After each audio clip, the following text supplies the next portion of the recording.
दोस्तों आज की वीडियो में बात करेंगे सैंडी किस तरह से इंसल्ट करती रहती है नीतू बिष्ट को अपनी वीडियोस में आए दिन। लखनीत कंट्रोवर्सी खत्म होने का नाम ही नहीं ले रही और सैंडी का बहुत बड़ा रोल है इस कंट्रोवर्सी में, क्योंकि सैंडी जब तक रावत परिवार में नहीं आई थी तब तक हर एक चीज बहुत अच्छी चल रही थी। नीतू और बम्मू पाई की बॉन्डिंग बहुत ज्यादा अच्छी थी, लेकिन जब से सैंडी इस परिवार में आई तब से नीतू बन गई विलन और सैंडी बन गई हीरो। बम्मू पाई ने ओपनली सैंडी की इतनी ज्यादा तारीफें करना शुरू कर दी और नीतू और लखन की बुराई करना शुरू कर दी। अगर आप ये सोच रहे हैं कि भम्मू पायल, लखन और नीतू की लड़ाई में सैंडी का कोई भी रोल नहीं है तो आप बिल्कुल गलत सोच रहे हैं, क्योंकि सैंडी आए दिन आग में तेल का काम कर रही होती है। कभी वो नीतू को ये बोलती है कि उसके 20 मिलियन सब्सक्राइबर्स फेक हैं, मतलब कि 2 करोड़ लोग फेक कमेंट्स करते हैं सैंडी को सही आईना दिखाने के लिए। जब नेगेटिव कमेंट्स किए जाते हैं तो वो नीतू को ओपनली कहती है कि इसने अपने सब्सक्राइबर्स खरीदे हुए हैं, इसने लोग खरीदे हुए हैं जो मेरे लिए नेगेटिव कमेंट्स करते हैं। यहाँ तक भी अगर सैंडी का दिल नहीं भरा तो वो आए दिन अपने पोस्ट से नीतू का मुकाबला करने की कोशिश करती है। जैसे कि आपने देखा ही होगा, अगर नीतू क्रिसमस पोस्ट डाले तो फिर सैंडी भी डालती है, वो अगर कपल पोस्ट डाले तो फिर सैंडी भी डालती है, वो अगर कोई भी ट्रिप प्लान करे तो फिर सैंडी भी करती है। और ना सिर्फ इतना करती है बल्कि नीतू को नीचा भी दिखाने की पूरी कोशिश करती है। सैंडी ने रिसेंटली ये भी कहा कि सोशल मीडिया की जिंदगी बिल्कुल फेक होती है और कुछ भी रियल नहीं होता। लोग कैमरा में सब कुछ दिखाने के लिए कर रहे होते हैं। उसका इशारा नीतू बिष्ट की तरफ था। लेकिन मेरा सवाल ये है कि वही जिंदगी सैंडी ने खुद क्यों अपनाई हुई है जो नीतू ने ही उसको दी है।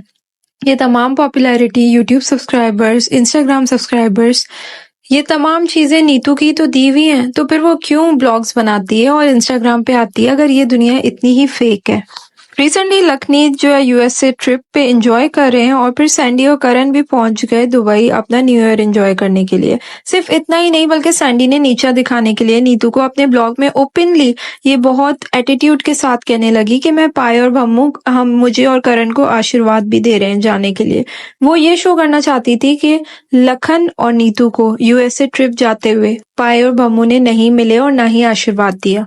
और डेफिनेटली बम्मू और पाई की तरफ से बहुत सारे प्रिविलेजेस करण और सैंडी को दिए जा रहे हैं, जैसे कि उनके बिजनेस में इन्वेस्टमेंट करना, उनको बिजनेस की अपॉर्चुनिटीज देना, और बैठे बिठाए बगैर किसी मेहनत के सैंडी बिजनेस की ओनर बन जाती है। लेकिन नीतू की लाइफ ऐसी ऑब्वियसली नहीं थी। उसने सेल्फ मेड विमेन की तरह अपनी तमाम मेहनत खुद करी और यहाँ तक इस मुकाम पे खुद अपने बल पर पहुंची। ना सिर्फ खुद पहुंची बल्कि पूरा रावत फैमिली आज जो फेम एंजॉय कर रही है वो नीतू और लखन की ही वजह से कर रहे हैं। और सैंडी सिर्फ उस फेम को एंजॉय करते हुए उसी नीतू को बुरा भला आए दिन बोलती रहती है, इनडायरेक्टली और कभी कभार डायरेक्टली भी बोल देती है। सैंडी की एग्जाम्पल ज्वाइंट फैमिली में रहने वाले उस फैमिली मेंबर की है जो हर लड़ाई में आग लगाने का काम करता है। फॉर एग्जाम्पल नीतू और बम्मू की आपस में लड़ाई हुई तो सैंडी एक्स्ट्रा अच्छी बन गई, बम्मू की चापलूसी करना शुरू कर दी ताकि उसकी ज्यादा तारीफें की जाए और नीतू की बुराई की जाए। ऐसा अक्सर जेठानी देवरानी के रिश्ते में देखा गया है। लेकिन ओपनली इतनी ज्यादा मॉडर्न फैमिली और सोशल मीडिया पे जिनकी जिंदगी है वो ऐसा करेंगे, ऐसा कभी सोचा भी नहीं था किसी ने। लेकिन ऑडियंस बहुत अच्छे से हकीकत जानती है, इसलिए आए दिन सैंडी को नेगेटिव कमेंट्स फेस करने पड़ते हैं। आपका क्या ख्याल है इस तमाम मामले में? सैंडी आए दिन नीतू को टॉन्ट करके, उसे बुरा भला बोल के और इंसल्ट करके इनडायरेक्टली क्या सही करती है या नहीं? सैंडी और नीतू में गलती किसकी है इस मैटर में? मुझे कमेंट सेक्शन में जरूर बताइएगा। मेरी वीडियो को लाइक करना और चैनल को सब्सक्राइब करना बिल्कुल मत भूलिएगा। मैं मिलती हूँ अपनी नेक्स्ट वीडियो में, तब तक के लिए गुड बाय।